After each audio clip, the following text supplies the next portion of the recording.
আল্লাহর সাথে সাথে এজিদের গোষ্ঠীর উপরে আযাব দেয় নাই। আমার নবী আরো ৬০-৭০ বছর আগে আল্লাহর কাছে দরখাস্ত করেছে, আল্লাহ হোসাইনের উপরে নির্যাতন হবে, সাথে সাথে আযাব দিও না।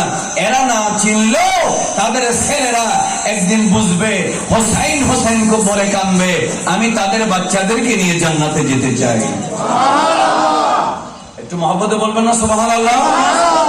এই জন্য রাসূল করিম সাল্লাল্লাহু আলাইহি ওয়াসাল্লামের নাতির উপরে এত হামলা হওয়ার পরেও এই এজিদের গোষ্ঠীর উপরে কি হয় না, গজব নাজিল হয় নাই, শুধু আমার নবীর অগ্রিম দোয়ার কারণে।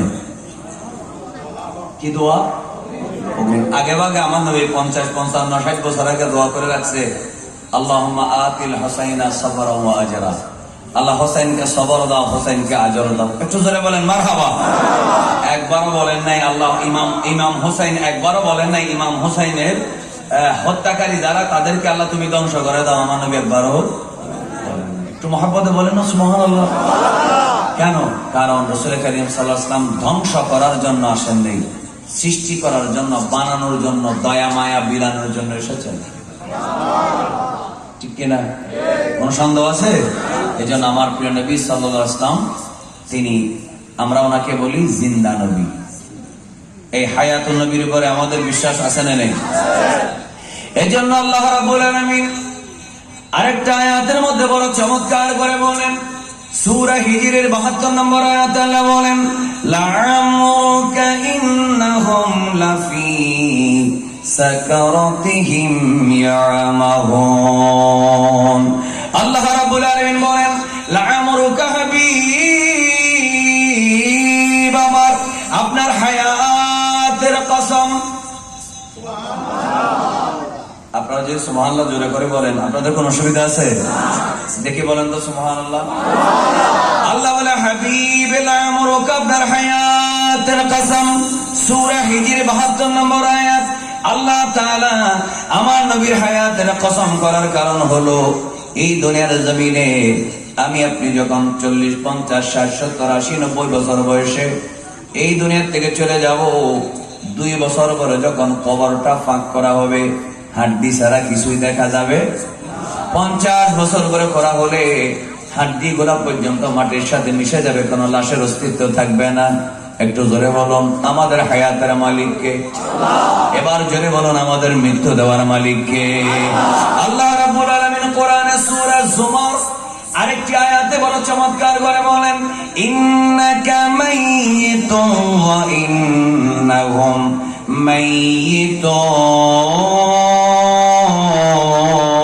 মাইয়িতুন।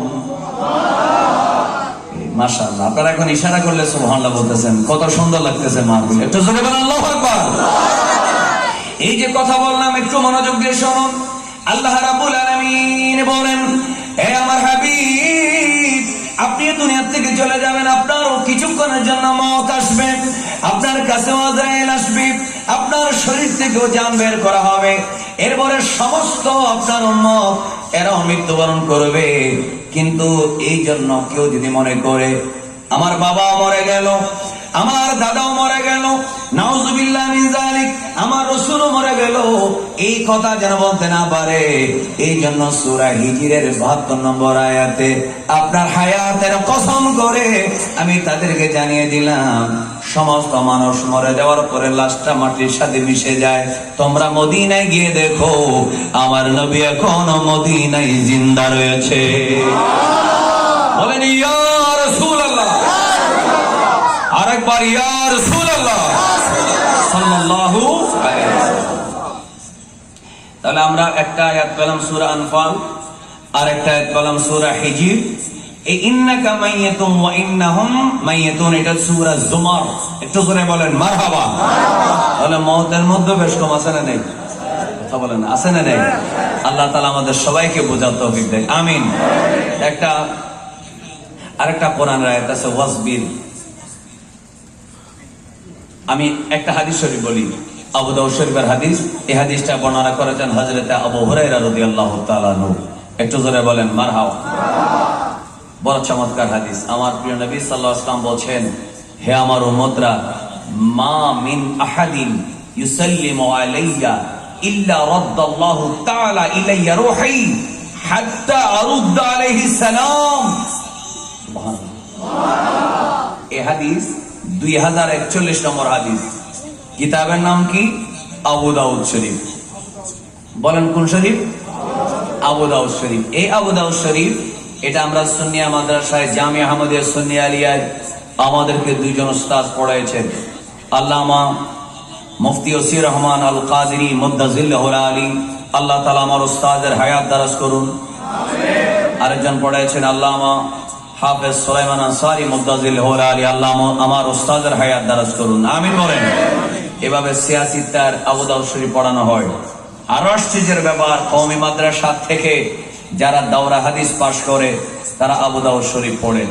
কিন্তু আমার কেন জানি আশ্চর্য লাগে, পড়ে কি, বুঝায় কি, বুঝে কি, ব্যাখ্যা একরকম, পড়া একরকম, পড়ার সাথে কথার মিল নেই, কথার সাথে কাজের মিল নেই, কাজের সাথে পোশাকের মিল নেই, পোশাকের সাথে স্লোগানের মিল নেই, স্লোগানের সাথে মাহফিলের মিল নেই, মাহফিলের সাথে গড়ের মিল নেই, গড়ের সাথে রাজনীতির মিল নেই।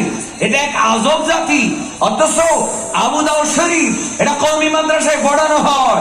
আমার নবী বলেন, মা মিন আহাদিন ইউসাল্লিমু আলাইয়া, কেউ যদি তোমরা বাংলাদেশ থেকে পৃথিবীর যে কোনো প্রান্ত থেকে আমাকে সালাম দাও, ইল্লা রাদ্দাল্লাহু তাআলা ইলাইয়া রূহি অথবা আলাইয়া রূহি, আমি ইন্তেকালের পরে কিছুক্ষণের মধ্যেই আমার শরীরে আল্লাহ রূহ ফেরত দিবে। এই কারণে যতবার সালাম দিবা, হাত্তা আরুদ্দ আলাইহিস সালাম, সালাম দেওয়ার সাথে সাথেই আমি তাদের সালামের জবাব দিয়ে দেব। একটু মহব্বতে বলেন সুবহানাল্লাহ। তাহলে বলুন, আমার প্রিয় নবী সাল্লাল্লাহু আলাইহি ওয়াসাল্লাম এখনো আমরা সালাম দিলে জবাব দিতে পারে কি পারে না? তো এই বিশ্বাস নিয়ে আমরা কয়েকবার সালাম দিব, নাকি শুধু আমি দেব আপনারা সাথে থাকবেন?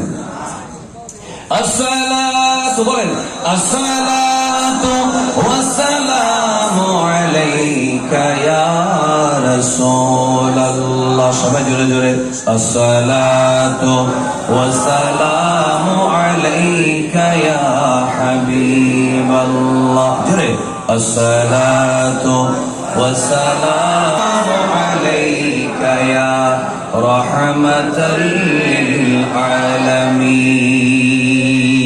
একটু জোরে বলেন আল্লাহু আকবার।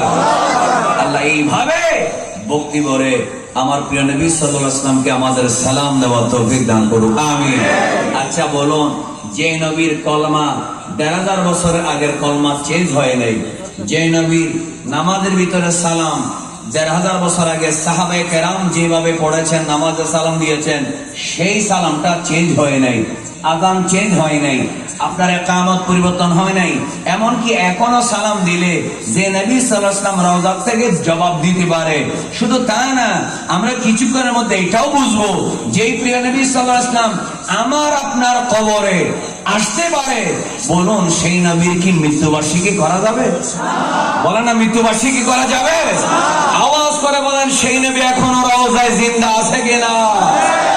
আরেকবার বলেন, ইয়া রাসূলুল্লাহ সাল্লাল্লাহু আলাইহি ওয়াসাল্লাম। কি অসুবিধা হচ্ছে? তাহলে আমরা কত চমৎকার করে কোরআন ও হাদিস থেকে আমরা বুঝতে পারতেছি আমরা জিন্দা নবীর উম্মত, যে নবীর মৃত্যুবার্ষিকী করার কোনো দরকার আলহামদুলিল্লাহ বলেন। আরেকটা হাদিস, এটা মুসনাদে বাজ্জারে আছে, হাফেজ জালালউদ্দিন সুয়ুতী রাহমাতুল্লাহ আলাইহি আল জামিউস সগীরের মধ্যে। আপনারা যারা নামাজ পড়েন, আমরা যারা নামাজ পড়ি, একটা সাজেশন দিই, আমার ওয়াজ আপনারা কতটুকু আমল করেছেন এটার একটা রেজাল্ট আমি নগদ পেতে চাই।